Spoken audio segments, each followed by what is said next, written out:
Today marks 53 years since the riots at the Stonewall Inn. The event ushered in the birth of the gay rights movement. On June 28, 1969, riots broke out at the downtown New York City bar. At the time, homosexuality was illegal in the state of New York. The Stonewall Inn was known as a place of refuge for the city's gay community, which caused it to become a frequent target of harassment by local police. A late-night raid sparked a riot between police and bar patrons, leading to 6 days of protests and violent clashes with law enforcement in the neighborhoods surrounding the inn. Joining us now for more on this is Marc Stein. He is a history professor at San Francisco State University and the author of The Stonewall Riots, a documentary history. Marc, welcome. Thanks very much for being with us. So Stonewall has really been credited with igniting the gay rights movement. Give us some context for our viewers that don't know. How exactly did the Stonewall Riots start, and what role do they play in shaping the LGBTQ movement?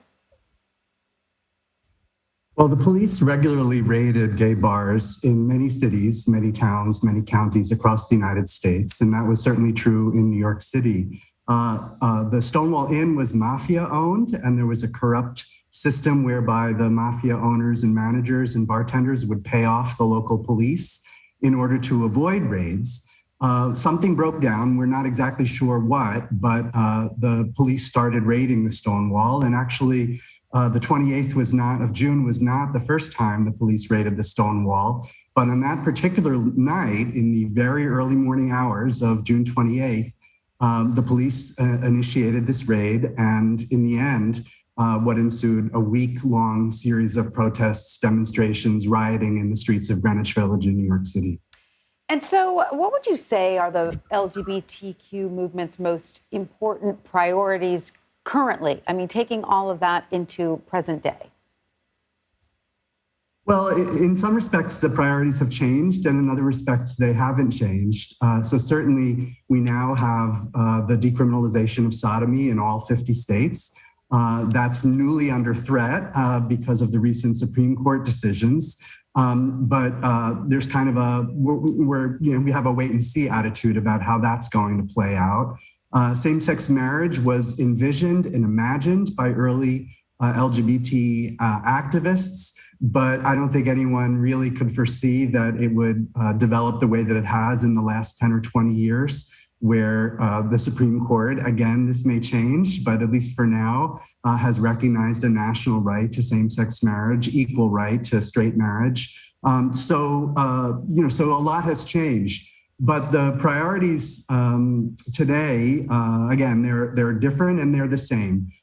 There are conflicts going on today about LGBT education, LGBT history education, sex education in the schools. And we're at a point now of polarization where some states now mandate the inclusion of LGBT history in K through 12 social studies education in public schools, and other states are banning that education, that approach, and in effect censoring LGBT history from the way we teach the nation's children.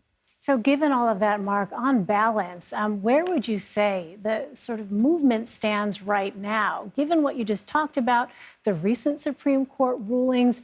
When you look at where things stood back in the day of the Stonewall Riots and where they are now, what do you think the implications are at this moment for the LGBTQ plus community? Well, there are portions of the community, I think, that still experience tremendous amounts of oppression.